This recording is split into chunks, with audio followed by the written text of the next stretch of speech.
On va commencer cette vidéo par une déclaration d'un mec. Je pense que, voyez-vous, je suis, Monsieur Duroy, un homme de bon sens. C'est-à-dire que j'applique en quelque sorte une hiérarchie des sentiments et des dilections.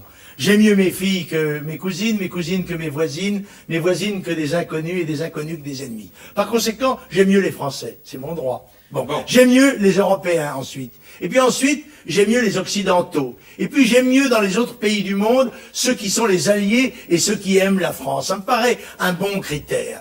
Et puis je trouve qu'avec ça, nous avons déjà beaucoup de responsabilités. Et que si nous assumons celle-là, ce sera déjà très bien. C'est ce qu'a dit Jean-Marie Le Pen en 1984. Mais en fait, si votre père, votre mère, ou vous-même disiez ça, est-ce que ça aurait été choquant? Franchement. Oui. Je ne vois absolument rien d'incroyable dans cette séquence. Et si ces quelques phrases devaient être le fondement d'une politique de répartition des ressources, des droits, des privilèges, il n'y a rien de plus normal en fait. Je ne vois absolument pas ce qu'il y a de choquant à dire qu'on n'a pas le même niveau d'affection pour les différents êtres humains sur Terre, quoi. Imaginez, vous êtes à l'étranger. Je ne sais pas, vous êtes un Français en Inde par exemple, vous entrez dans un resto, puis soudain vous entendez quelqu'un parler français. Est-ce que vous oserez me dire que cette personne qui parle français ne part pas avec une avance en termes d'appréciation par rapport à tous les autres êtres humains dans la même pièce qui ne parlent pas une langue qui vous est familière? À la place de langue française, on pourrait simplement parler de centre d'intérêt. Vous êtes dans la même situation que précédemment, mais vous êtes fan de foot, on va dire PSG plus précisément. Vous êtes en Inde et vous voyez un mec avec le maillot du club sur lequel il y a écrit Messi. Bien sûr que vous aurez tout de suite envie d'aller lui parler. Les points communs rapprochent, facilitent les relations de confiance. Il en est de même pour les points communs physiques.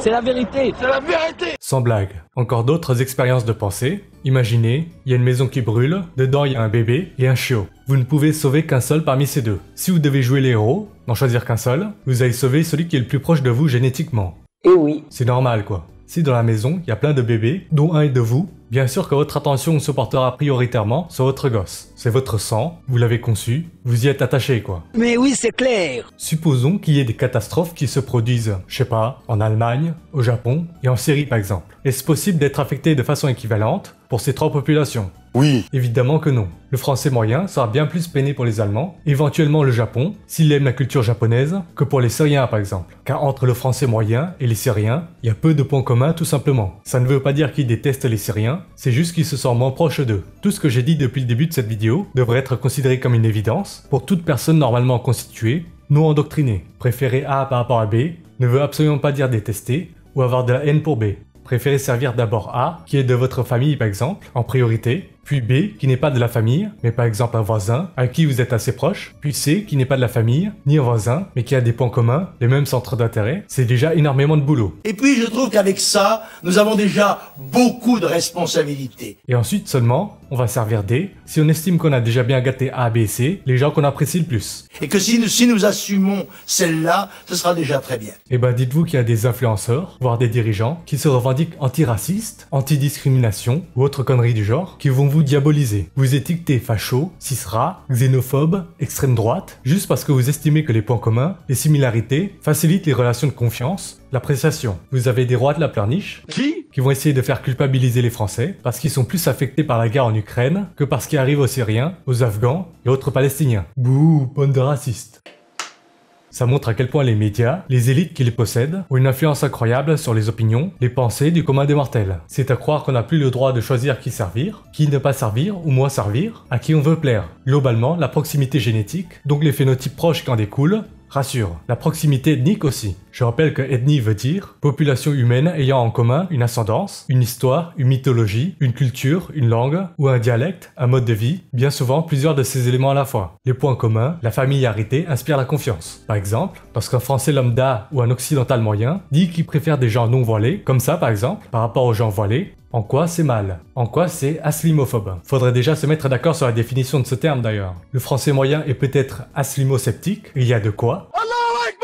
Ou simplement non aslimophile. Et alors, pourquoi le français moyen a intériorisé le fait que c'est mal d'être aslimo-sceptique? Le lavage de cerveau a bien marché on dirait. Vous êtes des cons, vous êtes dégueux. Si je dis que je préfère par exemple la culture japonaise, je sais pas, la culture des pygmées, en quoi ça veut dire que je suis anti-pygmée, pygméophobe, tout au plus, je suis pygméo-sceptique, pygméo-indifférent, ou juste non-pygméophile en fait. La différence est énorme. Il n'y a aucun sentiment négatif, de haine ou je sais pas quoi, envers les pygmées. D'abord, je tiens à dire que je ne suis absolument pas raciste. Absolument pas. Un peu xénophobe? Même pas. Même Tandis pas. qu'on préfère des Français aux étrangers. C'est pas être xénophobe, c'est ne pas être xénophile. Ce n'est pas la même chose. C'est être francophile.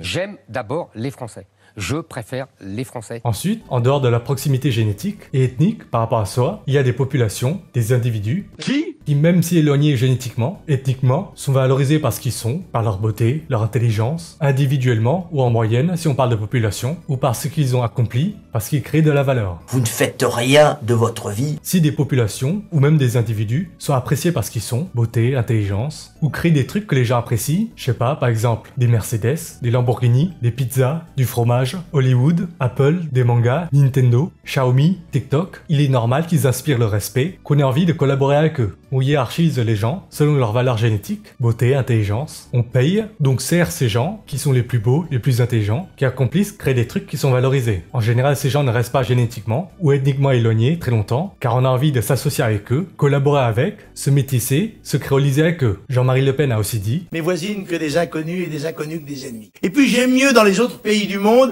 ceux qui sont les alliés et ceux qui aiment la France. En gros, à défaut d'être similaires, génétiquement ou ethniquement, à défaut d'être valorisés par ce qu'ils sont, manque de beauté, manque d'intelligence, à défaut d'être valorisés par leur accomplissement, leur création, si au moins certaines populations ou individus sont gentils, bienveillants, font des efforts même si ça ne rapporte pas grand chose, c'est déjà ça le prix quoi. Mais moi je vous garde. Il y en a qui ont essayé de faire culpabiliser l'Occident parce que celui-ci est plus ému par ce qui se passe en Ukraine qu'en Syrie, en Afghanistan ou en Palestine. Arrête de nous raconter tes conneries. Non mais sans blague. Déjà, il y a la distance phénotypique, la distance ethnique, une grosse différence de culture, de mœurs. Il n'y a pas de valorisation intrinsèque en termes de beauté, d'intelligence ou par les accomplissements et créations des Syriens, Afghans ou Palestiniens. Eh oui. Il y a même une incompatibilité au niveau des mœurs et systèmes de valeurs. En Occident, on considère que lorsqu'il y a un câlin non consenti, c'était à l'homme de bien se tenir. Chez les Afghans, on va dire que c'était la femme qui était provocante, qu'elle n'avait qu'à se bâcher. Certains sont pour la liberté d'expression, d'autres veulent criminaliser le blasphème.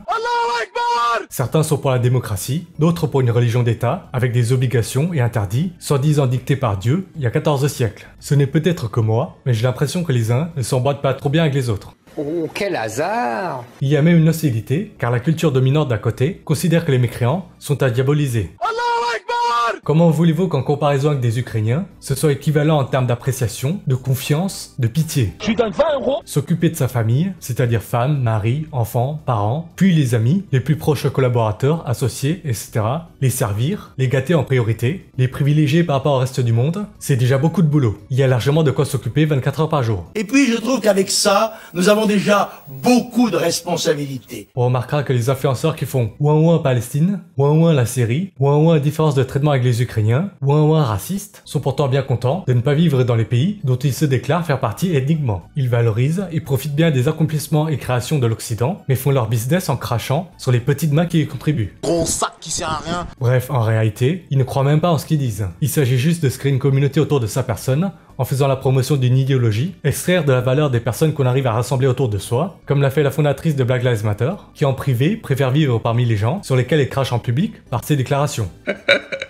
Effectivement, on peut aussi choisir de servir prioritairement, de gâter, privilégier les gens qu'on chérit le plus, dans un cercle encore plus restreint. Jean-Luc Mélenchon, Sandrine Rousseau par exemple, sont très similaires à la fondatrice de Black Lives Matter. Les gens qu'ils côtoient au quotidien, pour qui ils ont réellement de l'affection, qu'ils gâtent et servent prioritairement, c'est la famille, les amis, avec qui ils veulent bien vivre, dîner avec. Tous les autres êtres humains qui déclarent supporter, soutenir, jamais ne voudront s'en approcher à moins de 2-3 mètres pendant plus de 5 minutes. Les avoir comme voisins, travailler sur des projets ensemble, comme des collaborateurs, associés, berk. Le quartier de la Goutte d'Or, même si c'est beaucoup rénové ces dernières années, je crois qu'il y a quand même aujourd'hui une population à 80%, j'ai envie de dire même 90% d'origine africaine.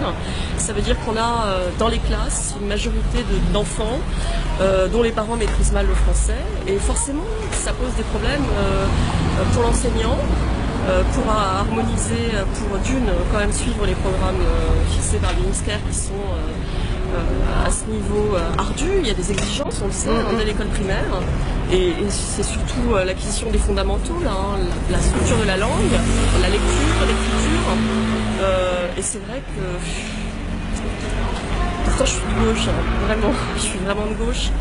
Mais j'aurais du mal à scolariser mon enfant dans une classe peuplée à 80% d'enfants qui parlent pas à la maison la langue maternelle n'est pas le français. Ça me pose vraiment un problème. Jamais ils ne voudront s'assimiler à eux ethniquement parlant, se convertir à leur religion, adopter leurs rituels, système de valeurs, etc. Jamais. Mais c'est utile de se déclarer du côté de ces gens qu'on préfère garder à distance, car ils donnent du pouvoir. C'est de la démagogie, on pourrait dire qu'ils font ça par électoralisme. C'est du positionnement marketing, quoi. Jean-Luc Mélenchon, Zemmour, ont l'air de se détester en public, mais en privé, ils jouent à la PS5 ensemble. Les identités dont ils font la promotion ont l'air très opposés, leurs fans en viennent très souvent jusqu'aux mains, mais ces influenceurs sont bien plus proches, ont bien plus de points communs entre eux, qu'ils ne sont proches de leur électorat respectif. C'est juste un avatar d'internet. Pape Ndiaye aussi, publiquement, il dit vouloir servir les minorités, être inclusif, etc. Mais dans le privé, il protège, sert prioritairement son cercle très restreint, en leur offrant le meilleur qui se doit d'être exclusif. Et dans cette vidéo, je n'ai même pas encore parlé des statistiques, qui sont je pense une raison suffisante d'être méfiant ou au moins prudent envers certaines populations ou individus sur la base d'a priori justifiés statistiquement.